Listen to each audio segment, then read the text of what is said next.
So now, as proof of this, I cite to you this angle. If you look in the top left, we can see Osiris being risen, who pretty much exactly delineates that angle. And we can see next to that, in the second image from the top right, is the 21 to 25 degree, i.e. 23.5 of the axis of the Earth. And then on the next image again, it's the raising of the Jed with Osiris on the right there.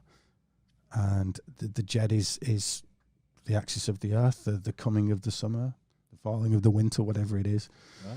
Right. And every time you see this green line, basically, it is that angle of 23.5 degrees. One of the problems here will be, as we go through this presentation, especially into the later stages, is that some of these things line up so well, they're difficult to see because they actually draw over the thing that they're supposed to be aligning over, if you know what I mean. Right. So who's this ugly grey guy in the middle? So the that biggest is image? Mithras stroke Aeon stroke Uranus stroke victim. Stroke victim. So this is that was supposed to be a joke. Oh, sorry. We're all joke victims. This is Roman, isn't it? Mithras. Mithras, yeah, and Aeon before is basically the same thing, yeah. But he's Persian originally.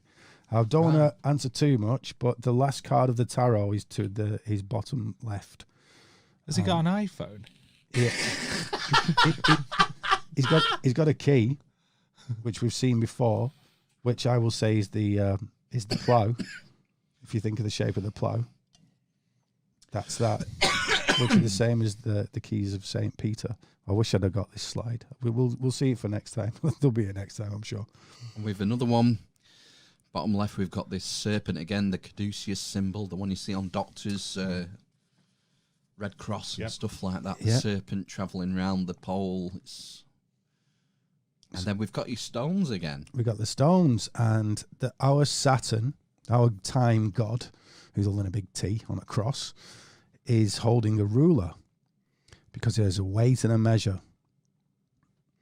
And that ruler is at 23.5 degrees. Of course it is. Of course it is. So he's above Jesus, who we're also denoting is essentially a teacher god for these powers of time, for this resurrection part of Saturn. He's like the human aspect of the god. He's a teacher, Jesus, just like a lot of these guys were. Mercury and a lot of occult authors, they refer to him as a master. Master Jesus. The master, yeah. Mm-hmm. I can understand it, yeah. He is as Jung would have said, he is the perfect archetype. So I've come to Jung again recently from studying all these things because I realised that he could confirm it all for me. I'd gone and done it all for myself, which I'm grateful for, even though it was a pain in the backside. But reading Jung, going back to Jung, I had tidbits. I got Jung, but not really. And just really going in depth in his work, it very much lines up with what I've been doing. His last book, I don't know. His most difficult book was Aeon, which is that god there and the god on these pillars. So, wow. Which talks a lot about fish as well and the meaning of the serpent and things like that, which is totally what these pillars go into. As I was saying, to the bottom left of our ugly lion-headed friend, that is the same character essentially on the last card of the tarot from a medieval deck, surrounded by a lion, a bull, an eagle, and a man, which we've already said is this galactic cross. Mithras himself there is on a... It's all right, carry on, man. Don't know what's happened to Matt. Oh, you there, Matt? Just switched off. It just switched off, or you? You just switched off. Just bored now. No, I don't know what happened. We're on the slide with it's got loads of different pictures of sort of gods with the green highlighted pole at 23.5 degrees. Yeah, the pole dancers. The pole dancers. The pole dancer, I like that. Yeah. So that card's called the World, and is considered the completion of the work of tarot. This tarot, this work of the heavens. Remembering that Sator Aripo Tenet Opera Rotas means the sower, Saturn, holds the work of the wheels, and these are the wheels. We're doing these wheels of time, the wheel of the planets, the wheel of the heavens spinning around us, which is beautifully poetic. And here we go, and here are the wheels. So the top left is a graphic of the procession, stolen from Randall Carlson's fucking stuff. love him. You gotta love Randall. A lot of this stuff later on we'll touch on Randall Carlson's work. I've not done all this myself. I noticed it. I noticed all the things I've noticed myself, and then gone to look, see if anybody else has found these things. Did you watch his? Have you ever seen his series on sacred geometry that you could download? I must have done. Well, I'll lend it to you if you haven't got it. It's brilliant. Just I want him to be my granddad. I know. I think he is actually Father Christmas. We have mutual friends as well. Yeah. I mean, he's a really busy guy, and I'm not sure he'd ever. I don't know if he would do our podcast, but we do have mutual friends. He'd be one of my dream guests. Oh mate, get him. Let me come. Yeah. Well, I definitely would. Yeah. Try and do that. Oh yeah. I've got contacts with Graham Hancock, kind of. I've written articles for him and stuff, so I'm sure he'd do it Zoom or something like that. Yeah. I might put some feelers out. I don't like asking. I'll ask. Just do it. That's with Graham Hancock. I got hold of him on Facebook. I said, "Oh, son, found all this stuff. Have a look." He went, "Go on down, lad." That's just like Graham. Yeah, let's have a gander at that from Bolton. Graham Hancock from Bolton. Graham Hancock with a D. So, Randall Carlson often talks about the procession, and the procession is essentially the key, and is the main theme of all the Secrets of the Masons. Those two pillars, we've already said, is basically this juxtaposition between the axis of the Earth and the perceived axis of the rest of the galaxy around us. What it really is the ecliptic. It's the planets as they go around the sun, and that's seen as a plane. And the axis of the Earth is 20 odd degrees off from that plane, just skew with. So, because of that angle, not because of it, but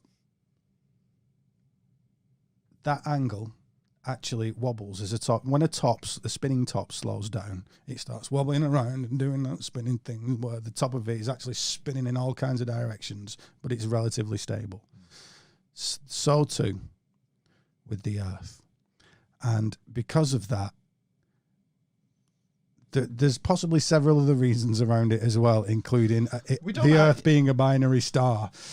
Do we go into these things or no? They're very interesting. Milankovitch cycles. We don't really know why. We've got ideas. It's so hard to. This is what blows my mind, is the fact that they were even aware of it. Because the idea is that if you go to the same place at the same day on a same place on a given day and look due east at sunrise. There's a slight change in the stars when they rise. This is what is sort of the visible how you would measure precession. Yeah. But it's the change is so minute. I think 1 degree of precession is around 72 years. It's exactly 72 years, and that's one of the numbers that we'll have to look out for. One of the magic numbers. But 1 degree of precession would be about the width of your thumb or the width of the moon. So you'd have to stand in the same place every year on the same day, looking due east for 72 years to see a thumb's width difference in the way the stars appear. Bonkers. But they knew this, and they encoded all this shit. And this is the long count, the precessional cycle. The precessional cycle. You see this wheel down in the bottom right. Yeah. It takes 25,900 years, stroke 26,000 years to go through the whole thing. We don't want to go into it too much, but because we'll get into it later on, the real meat of it. But essentially, what we're saying is there's a very long. You got a day, you got a month. A day's because of the sun, a month's because of the moon, a year's because of the orbit of the Earth around the sun, and then we've got this other cycle, which which takes 26,000 years. 26,000 years. And it's split up into 12. Each one of them is an age or an aeon. Remember that word from this god Aeon? Each one's an aeon. And we're heading into the age of Aquarius, just coming from the age of Pisces.